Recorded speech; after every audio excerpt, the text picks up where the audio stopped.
I am very pleased to be able to have this conversation with Alicia Garza. She is one of the 3 founding members of the Black Lives Matter Global Network. She is also works with the National Domestic Workers Alliance. She's received many awards, including most recently the Time magazine 100 most influential people of 2020.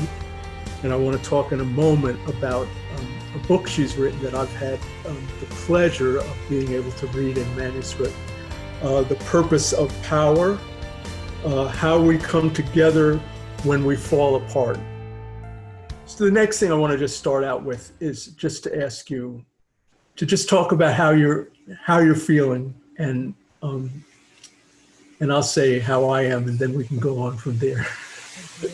Okay, sounds good. Well, first and foremost, Chuck, it's so good to be here with you. And I wish it was in person, but soon come. Yeah. And I also just want to say a big hi and hello and aloha to everybody who's watching right now.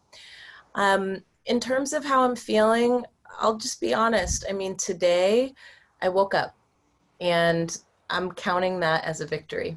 I woke up today, the sun was shining, and we made it through what was a very turbulent evening. I will say that last night, as there were protests happening across the country, there were protests happening in my community, and for hours and hours, there were helicopters circling over my house. So in addition to the news of the week and the news of the last month, that kind of thing is just unnerving in a way. But with that being said, it reminds me to be present. So I'm in that practice right now of just being present and not trying to feel good, right? I'm just trying to remember to feel. So that's a part of where I'm at. And then the other piece, I think for me and what I'm feeling right now is that every day it seems like there's something that stirs my soul. And sometimes it's positive and sometimes it's negative. I mean, this week was full of ups and downs. We were given an incredible honor by being named one of Time 100's most influential people in the world. And that was incredible and awe-inspiring. And I'm still trying to absorb what that means, if anything. And then, of course, the very next day, we were rocked by the news coming out of Louisville about how Breonna Taylor's murder, that no one would be held accountable for it. And in fact, and we'll talk about this, I'm sure, in our conversation. In fact, the only accountability came for what they called wanton endangerment, which essentially resulted from a few shots that were lobbed at her white neighbor. So that's what accountability looks like in this case. And I think we all felt that in our gut. And listening to that press conference, I think reorganized me in a whole different way. So I hope we get to talk about that as well. It was deeply weird to watch a Black man who is in a position of power really deliver what I thought was a speech reminiscent of Bull Connor. So I'd be happy to talk a little bit more about that. But in general, I'm feeling okay. I got up this morning, I got on the Peloton bike, and I did not want to, but it did set my day off well. And I knew when I got up that I was going to be connecting with you, and that made me deeply happy. So I'm happy to be here, and thank you for asking. So you. Yeah, I am going to say a couple of things, and I think I don't want to spend the full hour just talking about this, but I think I do want to use it to move into the larger things. And I felt, I think it's wonderful that you first respond with this need to center, and I have been having the same up and down experience, really, the truth of it since Trayvon. And when the thing came out about the Louisville and Breonna, there was someone who posted last night that it was to the day, the 65th anniversary of Emmett Till's murders being acquitted.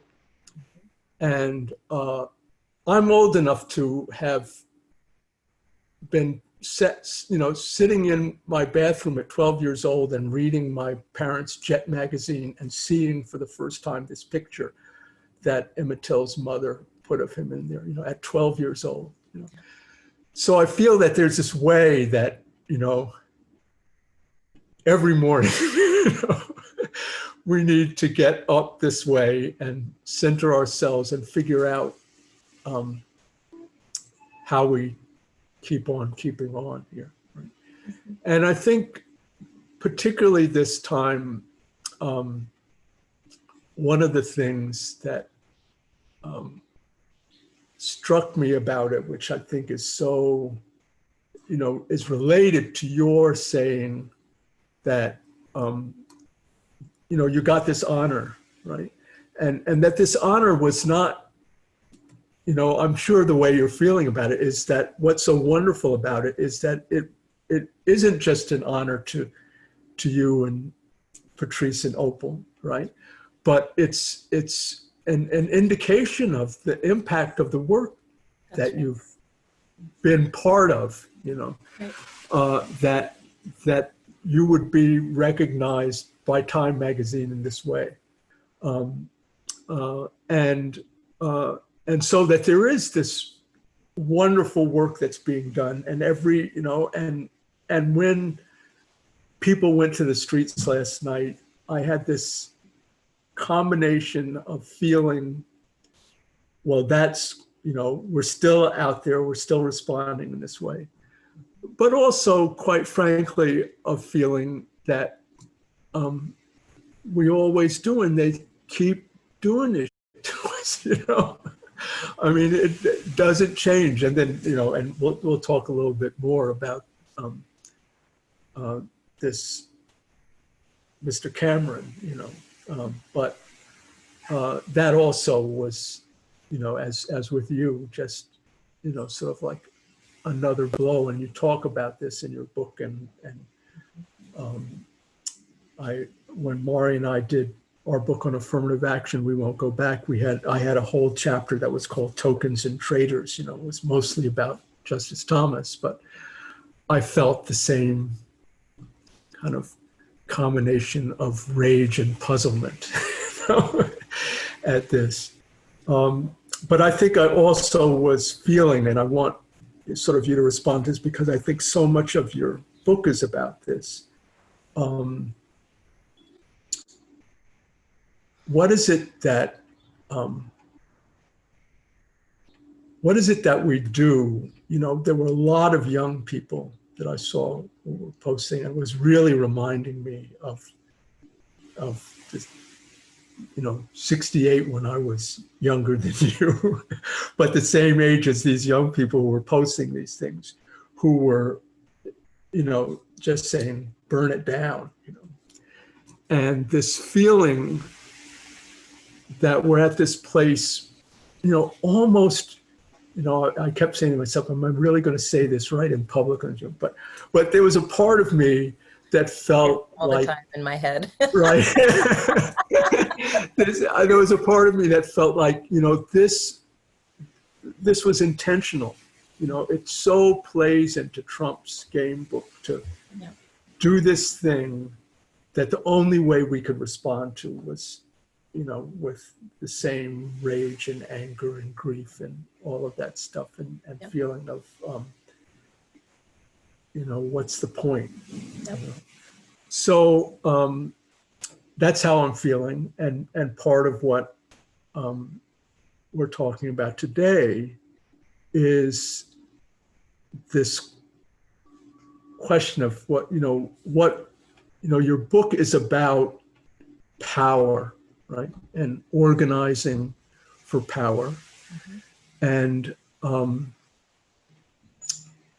and it's all, and a couple of times you talk about, you know, particular moments in time. And so I want to come back to this larger question of what this moment is and how you put the moment, you know, the protest part of the moment together with the movement building power part of the moment.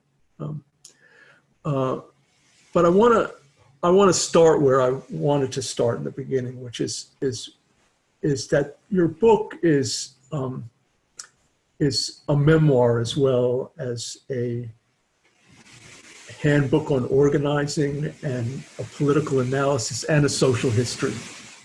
And I think, and it was wonderful for me in that way because it.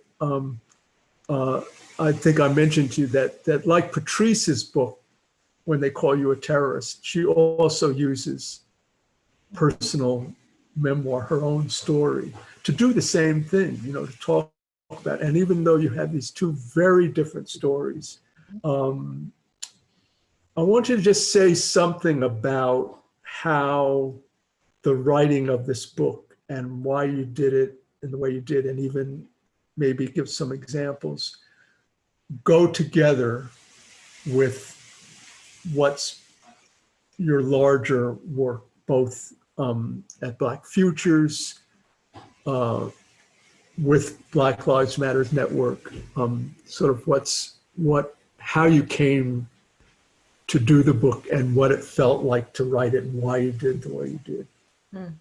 Excellent, beautiful question. So let me start by saying this. I believe very deeply that Black communities deserve to be powerful in every aspect of our lives. And I don't think politics should be any exception to that. And I use the word politics to really talk about something much bigger than what the word denotes. I believe that Black communities deserve to be a part of the governance process. And I believe that we deserve to be a critical part of a functional and effective democracy. And I start off there, Chuck, because the purpose of power is to build that. It's to build our ability to be able to make decisions over our own lives, to be in decision making with others with whom we are connected, and to make decisions from that basis, right? Not just on the individual level, but for and with the collective. I also believe that part of what power encompasses is the ability to determine our own stories, the story of who we are, who we've been, and who we can be together. And I really wanted to make sure that this book helped to clarify that, because in this moment where it does feel like everything is falling apart, it's important for us to be grounded in our vision for what it is that we want to see and what it is that we're building. It's very easy in this moment to be and feel nihilistic, and I don't want to take that away from any of us. I'll be honest, I don't feel great about the world every day. I don't feel great about our prospects for victory every single day. But if I don't fundamentally believe that something better is just around the corner and that we can build it, then it does feel like we're running in a hamster wheel, right? So the way I get out of the hamster wheel is by reimagining what is it that I would put in place of what it is that we are doing right now. And that is what keeps me going every single day. I have to be super honest. It's the thing that I force myself to think about first thing when I open my eyes, and it's what I fall asleep thinking about as well. And I center myself there, Chuck, because frankly, I don't see how we get through this without clarity about what we're trying to build and who it's going to take. And that kind of discomfort is welcome to me. So in relationship to my book, you know, I wrote a book that has been percolating inside for probably about 6 or 7 years since we started Black Lives Matter. And, one of the things that became so apparent to me when Black Lives Matter kind of broke through, and when I say breakthrough, I mean kind of entered into the mainstream, is how much infrastructure we still needed to build for this movement to have the impact that it needs to have, so that we don't keep experiencing over and over the same level of disappointment and then rage and then grief and then disappointment and then rage and then grief. I know we're all tired of that hamster wheel. And for me, what I've seen over the last almost decade is, there's a difficulty that I have had and that others have had in seeing ourselves as the protagonists in our own stories. And, Patrice's book and my book are stories, besides the actual physical form of it, they are very different. And I actually really like that, because I think it shows a complexity of who our communities are, what we experience and grapple with every single day. And yet still here we are, right, at this critical juncture, trying to push forward together. And pushing forward takes a lot of work. It takes a lot of internal work, and it takes a lot of horizontal work, and it takes a lot of forward motion kind of work. So I wanted this book to be exactly what you said, a handbook and a manual that we can put in our knapsack as we take these next very uncertain steps. It's a book that I wish I had when I was coming up as an organizer. It's a book that I hope people build off of, right? This isn't meant to be the end all be all. I hate to disappoint y'all. It's not the story of Black Lives Matter. And in fact, I don't really talk that much about Black Lives Matter in the book. And I did that on purpose.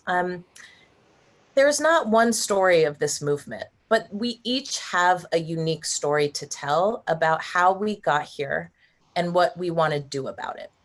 And the way that I came into this work was really having my mentors say to me, in order for you to be effective, you have to understand exactly how you got to this point.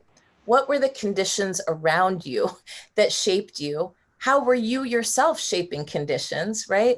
And what does that picture tell us about what's going on around us and why? Who's responsible, right?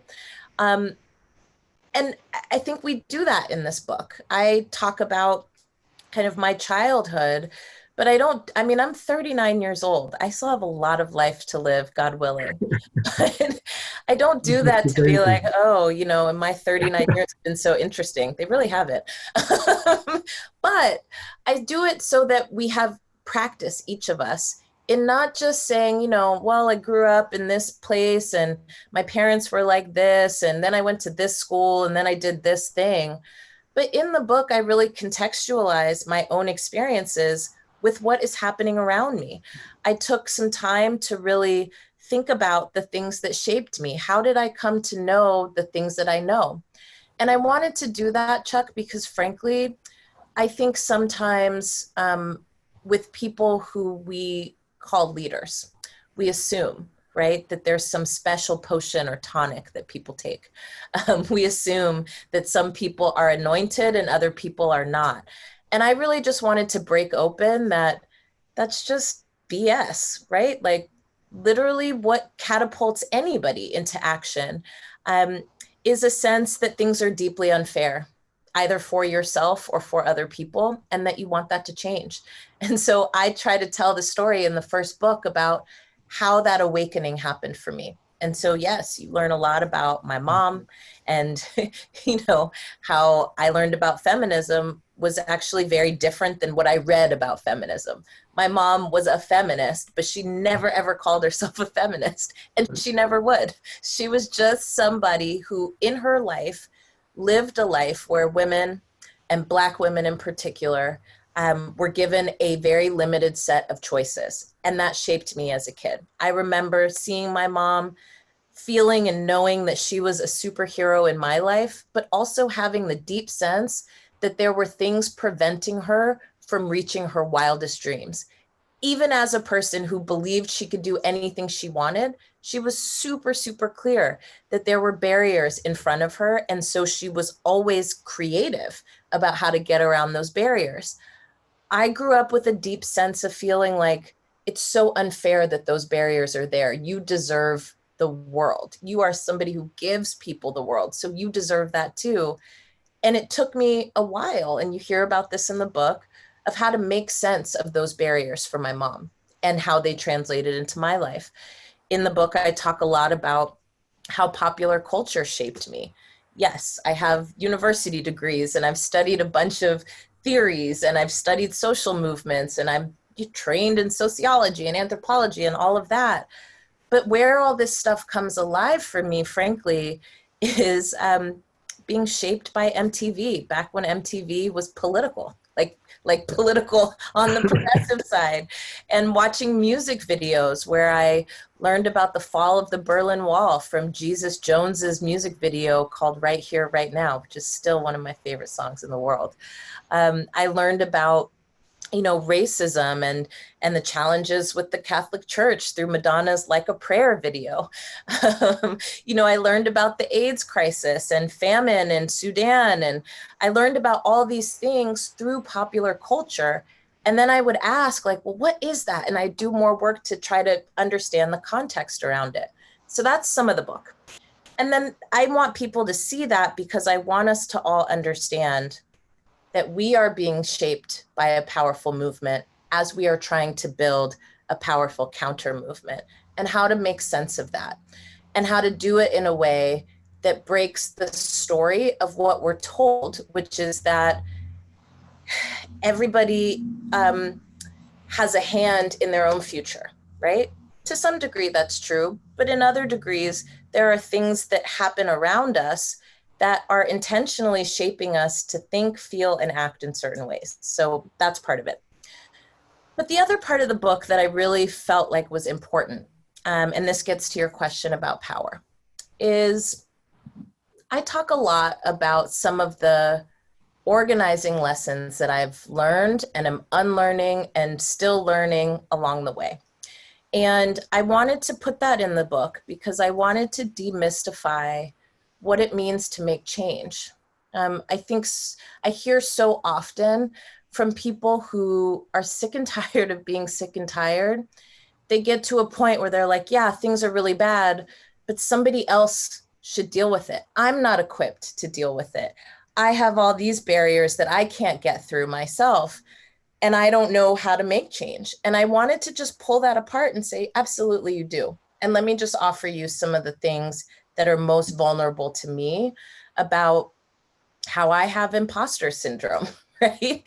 About, how I navigate patriarchy, about how I think about trauma and grief in the work, and how I think about what our role is historically and presently in relationship to what's happening in current events. So this book for me, honestly, is like, it's like the breadcrumbs that I was looking for as I was learning how to organize, how I was getting knocked down and had to get back up, and what I used to do that, and who, right? And who helped to guide me along the way.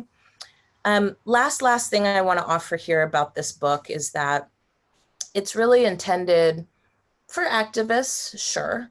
But it's also intended for people who have never, ever been to a protest. People who, want to better understand, like, well, who is this person really? Because I'm reading all these things, or I'm seeing all these things on the internet, and like, I'm just giving you a sense of, from my own mouth, what I think, what I believe, how I've come to believe that, what I've changed my mind about. And I think in the book, I talk about how I've changed my mind a lot of times. And I hope that what this is able to do, given that it's coming out about a week and a half before Election Day, is give us a sense of what steps we have to take advantage of the incredible opportunities of today, and also the work that we have left to do to really bring ourselves out of this crisis and the multiple crises that we're being affected by every single day. So that's that. Okay, and I just want to say that having just read the book, you do all of that, quite wonderfully. One point you say that you wanted to tell more nuanced stories about Black people and the way they create change for Black life. And I think it's wonderful in that way because the nuance is in your own life. I mean, that's why this use of the memoir, that you're always thinking out loud and being very truthful about the things that you're struggling to understand, and it helps us. So I want to move on to a particular thing that sort of brings us back to the beginning of our conversation. The last time you were here, I think Patrice was here too, and we were there was a film of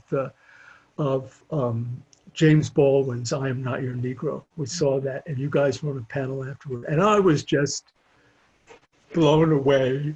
I was sitting there with Mari, and I was saying, it's almost, I'm so judgmental about people who are speaking about both politically. The mailman just showed up, he's talking to my dog. Totally. That are speaking are both intellectuals and activists.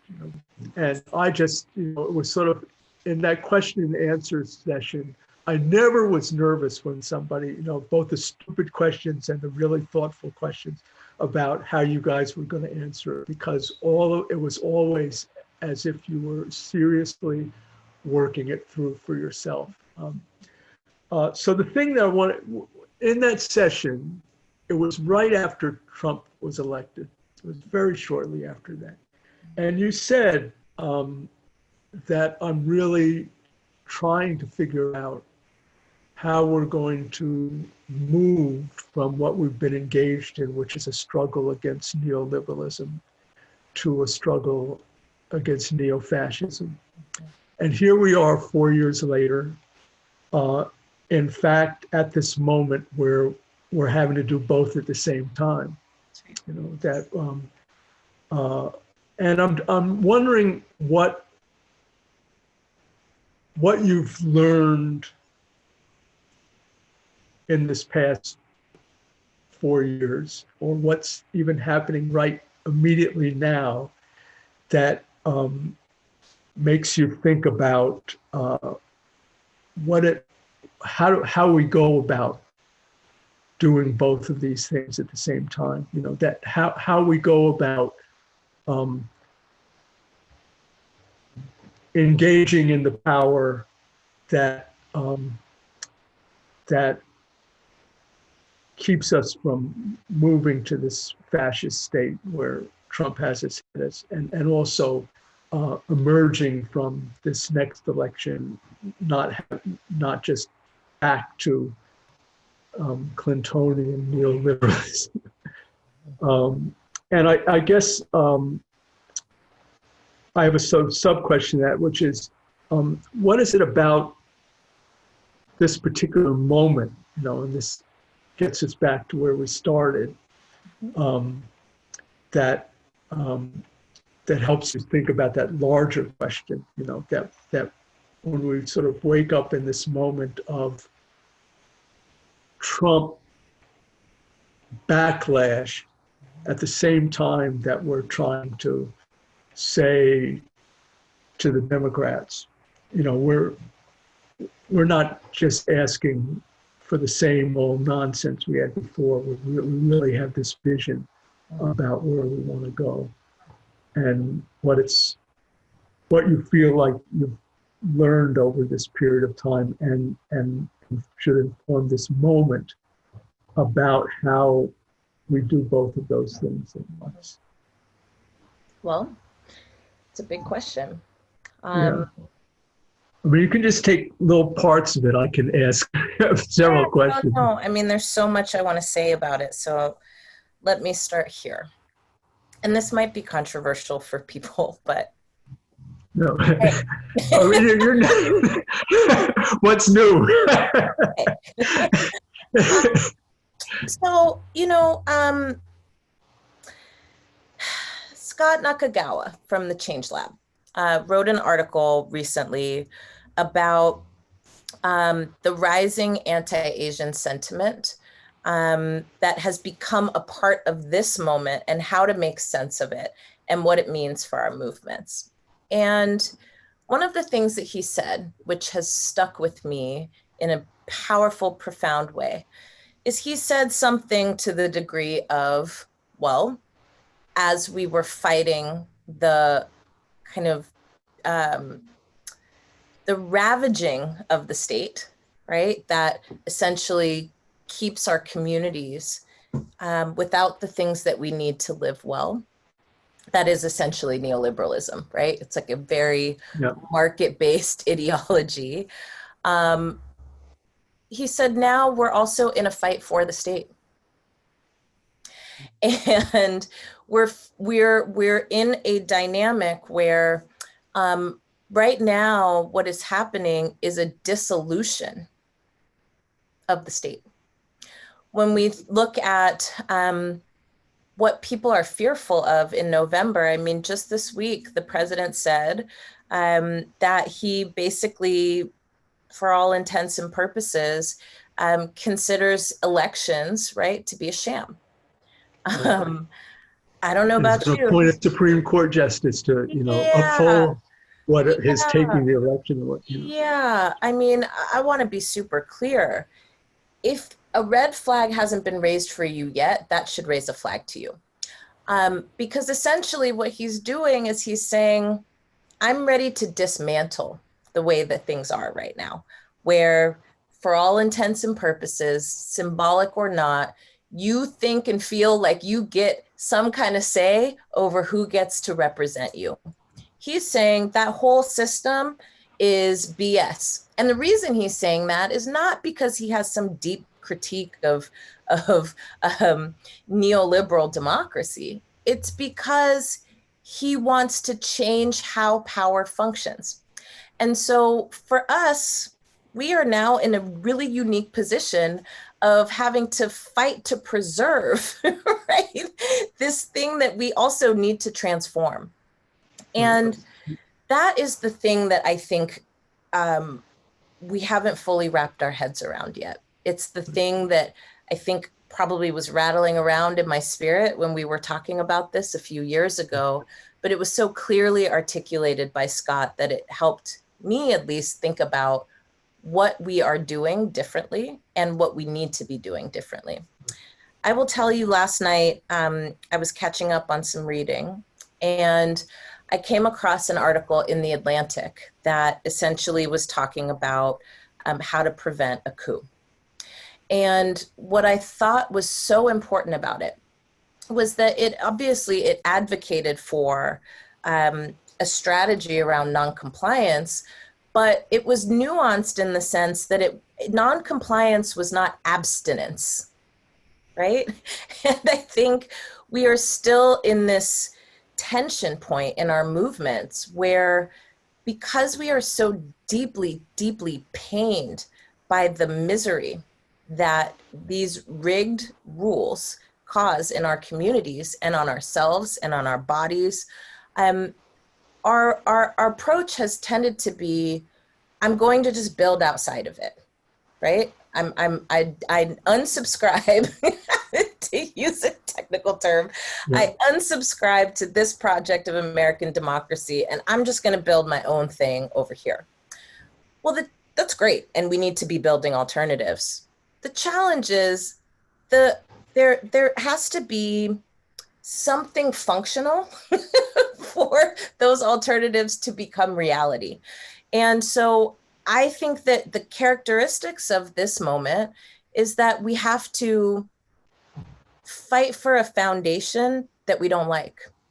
And I don't mean that in the Democrat-Republican sense. I mean, I don't really have a dog in that race, to be honest. But I mean that in the sense of, what what's the container that we have to use to bring all these changes to bear? They're willing and ready to blow this container up. They're like, you know what? It ain't working for us either. Y'all have a little too much say.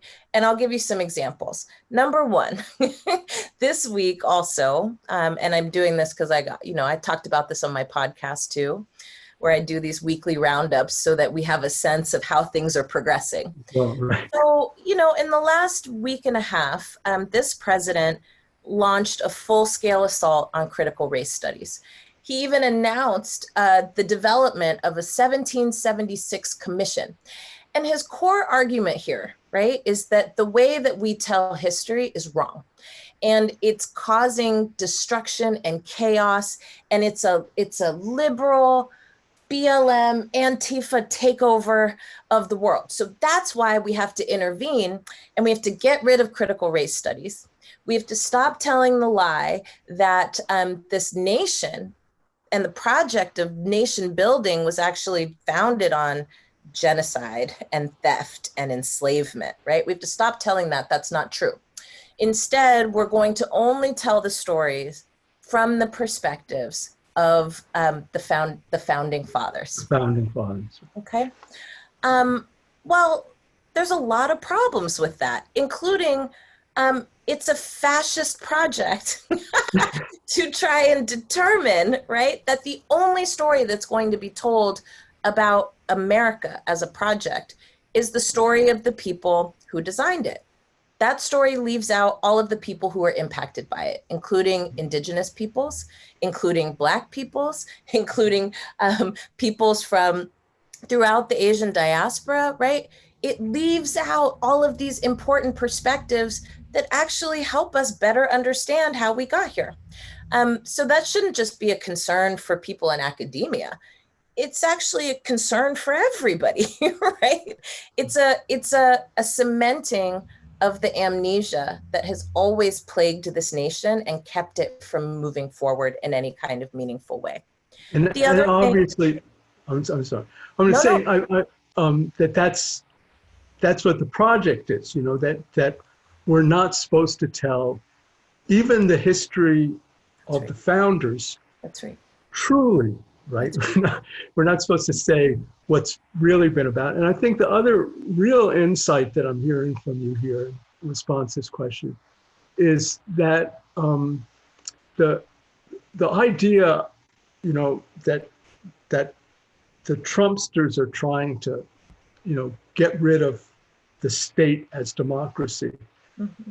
And the difference between that and trying to say, we want a full participation in what a true democracy would look like, which wasn't what the founders intended, right? I mean, they excluded us all, but that's what the whole project is. The whole project is saying, that the aspirational vision of what a participatory democracy would look like has to involve all of us. Certainly, from a lawyer's point of view, I've written, that the 13th and 14th and 15th Amendment supposedly committed ourselves to this different vision of what we were as a nation, and that this is what we've been constantly in this struggle about. So it's, we've, as you said, since this was also an attack on critical race theory, I've been back and forth with Kimberly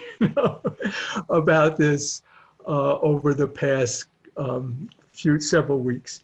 And it's very, it was one of the things that I wanted to raise you because it's very, I think one part of it is that, again, it shows, it shows exactly how much good work and how much we're moving forward, that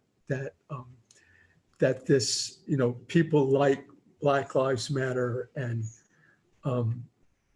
critical race theory and Howard Zinn, get that there's a need to make us into anarchists, right?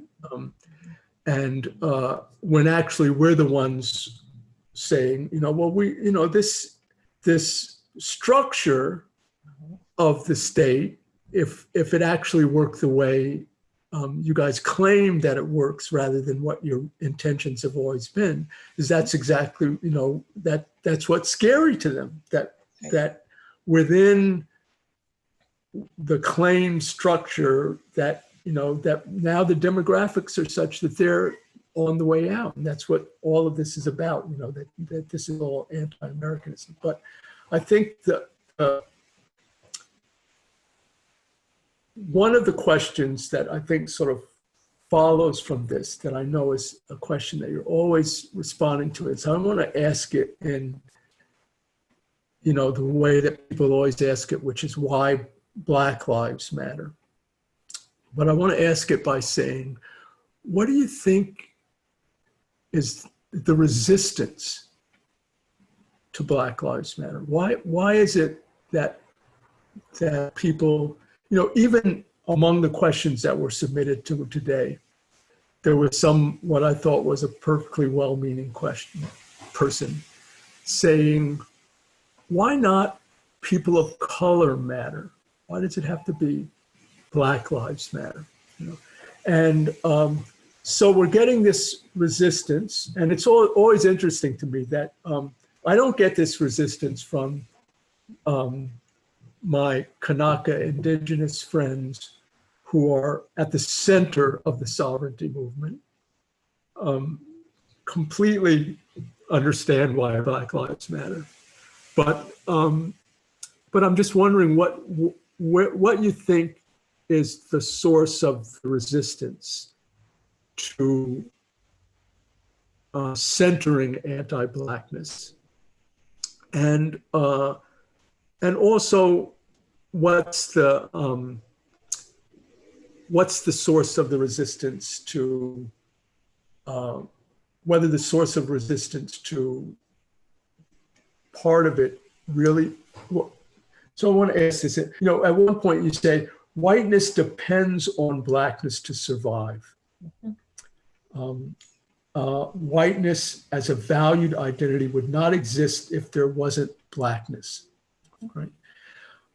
And Cheryl Harris a long time ago talked about whiteness as property.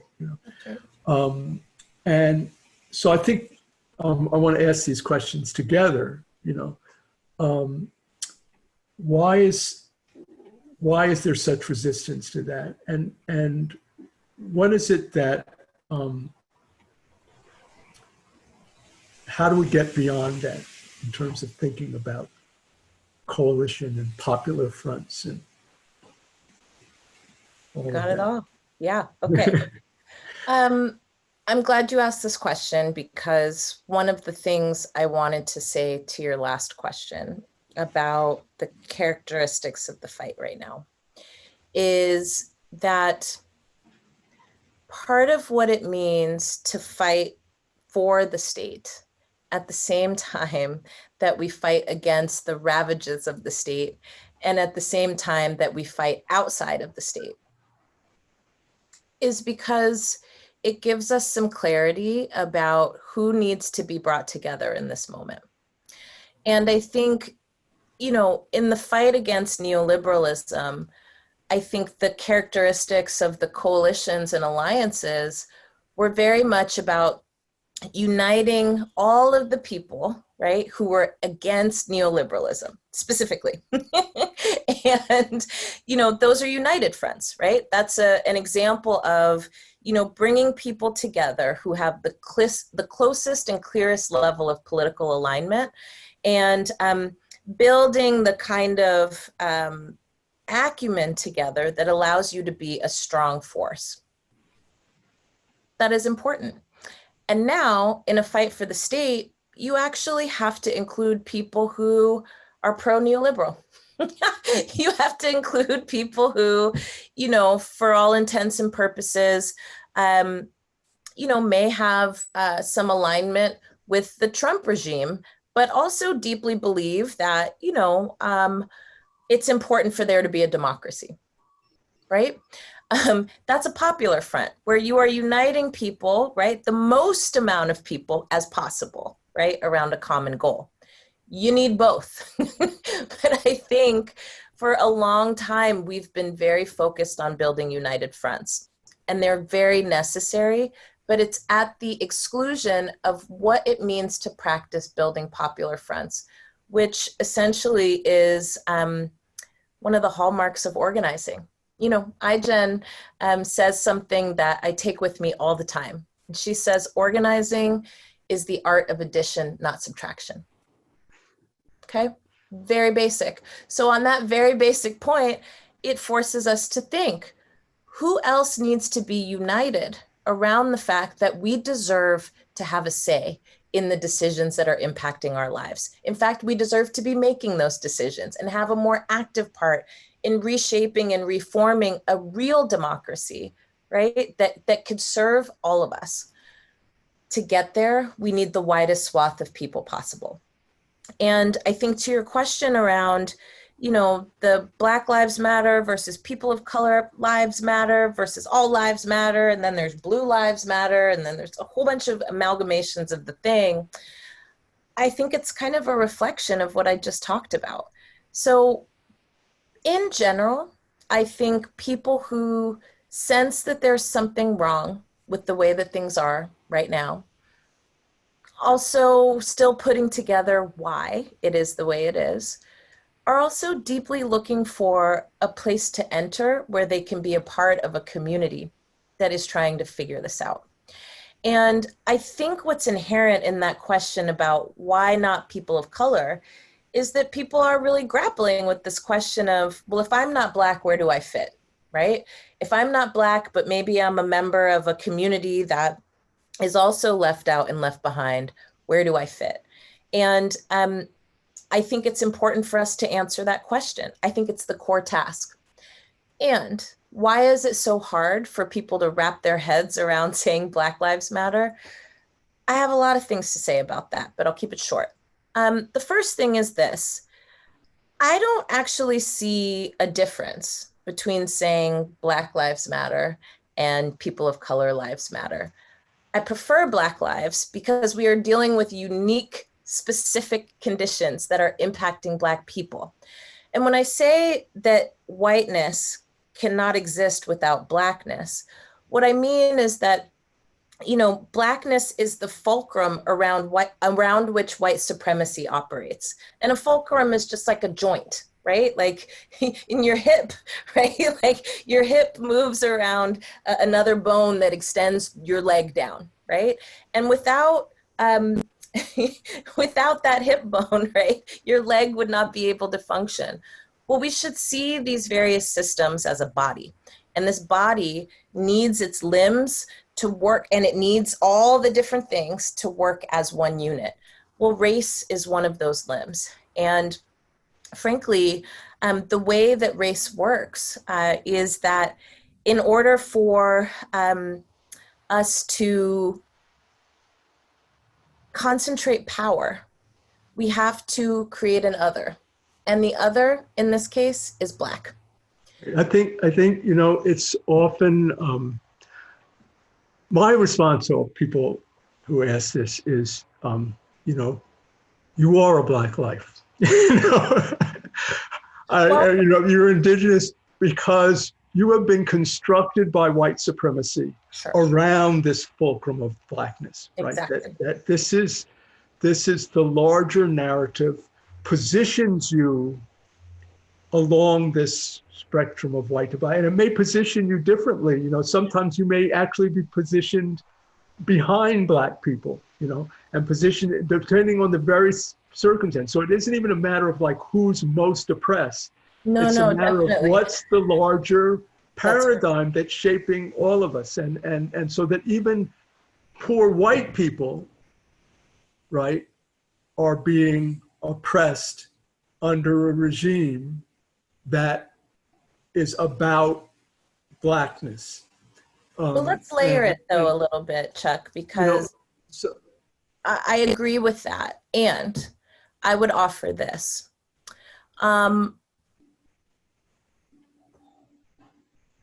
One of the things that we talk about, and we talk about this in the book too, is that, you know, for all intents and purposes, every category that has been constructed is constructed strategically.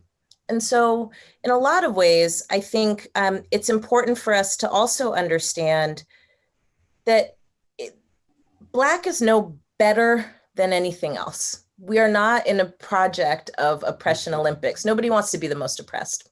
Right. Facts. And one of the things that Blackness as a unique construction does is it allows everyone to choose where they belong, as well as be categorized. So this is the phenomenon that we, of course, deal with, where it's not just white folks that are anti-Black, right? Anti-Blackness is exhibited in Black communities, and it's exhibited in other communities of color, and it's exhibited in Indigenous communities, not because people are mean, but because the way that power operates, right? We have allowed for, and Blackness is constructed in such a way where the farther you are from Black, the better off you think you can be. The closer you are to white, right, the more power you can amass. And that is why I think we see like a Daniel Cameron, just going back to Brianna's case, where what he's said, his framework essentially is that, yes, race is a construction, which is why you should not expect me to believe. You should not expect me to buy into this narrative that Black people are oppressed. I actually feel that essentially rules are rules, laws are laws, and it's neutral. Everybody experiences them in the same way. I think that's his kind of core argument here. Well, it's our current Supreme Court's core argument as well. Correct. And we can see Daniel Cameron, frankly, as our generation's version of Clarence Thomas. Clarence Thomas had the same iteration. He talked about and was a part of a group of Black conservatives that actually was weaponized by white supremacy to say, we're Black people who also don't think that Black people are oppressed. And in fact, I believe there was a speech that's given that I talk about in my book where they say, we're not going to drink the Kool-Aid, let us off the plantation. All Black people are not the same, and we don't all believe that white supremacy is a problem, essentially, right? So one thing I want to add to this is that there's both, this happens both because of the ideology of white supremacy, the narrative it tells that causes, even Black people to think things that are anti-Black and to behave in ways that are anti-Black. But it also is, as you say, a manipulation of power to do that. So people are offered not just to believe that they're not Black, but they're offered the opportunity to be closer to power. That's right. Right. And so that's the other way that powerful people, they do that for poor whites, but they do that for Black folks. They say, that here's a way that you can get some of our power by not being, not talking about racial oppression, taking this line. And so I think that was another kind of question that I wanted to ask, which was, how do you think about the fact that people, whether it's white privilege or whether it's Black assimilationist privilege, that one of the barriers to bringing them into the movement is that they actually do gain power, and that they can't see this thing that you talk about, which says that rather than power being parasitic, that if power is collective, all of us thrive, which is your larger vision of how we get there, of where we're going. Yep. Well, I think about it this way. I think about it that throughout history, with every grouping of people, there has been a way to describe who should have power and who should not. That's the parasitic part. And, we are deeply taught that the way to get up in the world is to climb on somebody else's neck. There's actually a different way to do it. And I think in our particular moment, we have some choices to make. So first and immediately, we have to decide that we're fighting for this and we're fighting to shape it, that we are not going to cede any ground to those who want to further divide us, but also to consolidate power even more into a smaller and smaller group of people. This is not even any longer like the elites have power at the expense of everybody else. We're moving towards the Trump family and friends have power at the exclusion of everybody else, even other elites that he's not down for. Right. Okay? We don't want that. And I think that's something we could probably all agree on at this point. So what do?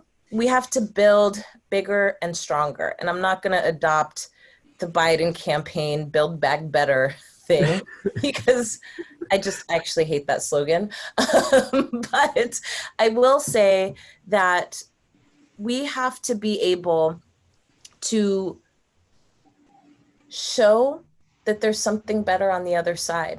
And part of where that comes from, I think, is creating multiple entry points for more and more people to be able to be connected with one another and make decisions together. I think that is deeply, deeply important. That's different than like bipartisanship and all of that nonsense. It's really actually more so like, how do we build the kinds of communities, right, that show how dependent we are on each other to survive and how we can all thrive together rather than kind of suck the life force out of each other. So let me just, because I know we have like 30 seconds, so let me close on this thought. I also deeply believe that what is going to propel us forward right now is getting clearer and clearer on our vision for what we want versus a vision for what we don't want. I think we're pretty clear about what we don't want, and some of us are awakening to what we don't want right now. That's great. And in every moment in history, there are opportunities that open up. There's a gap that opens where it is no longer fixed and there's something else that can be put in its place. If we don't have a vision for what it is that we want, how we want laws to change, what we want them to change toward, what are better structures that can be used that are more cooperative, somebody else gets in that space and takes it. And I think that's what we've been seeing over the last 30 years, but we have an opportunity to pivot from that now. And so in the book, we talk a little bit about how to do that, and I hope you grab it. And Chuck, I deeply appreciate you for this conversation. It's been wonderful talking to you. I'm going to just throw out one more thing, not for you to answer, Got it. but about this moment, which is that this COVID epidemic, along with climate warming, the fires, if there isn't a moment that makes crystal clear that the only way we can do this is to think about everybody, that this is it, so I'm just so appreciative. I just feel like the old guy who's already passed the baton, and the people that I have running are the best. So I just want to know how much, I just love all you guys so much. And we love you thank too. You. Been Deeply. great. Okay. Thanks to everybody who joined. Bye-bye. Thank you for everybody.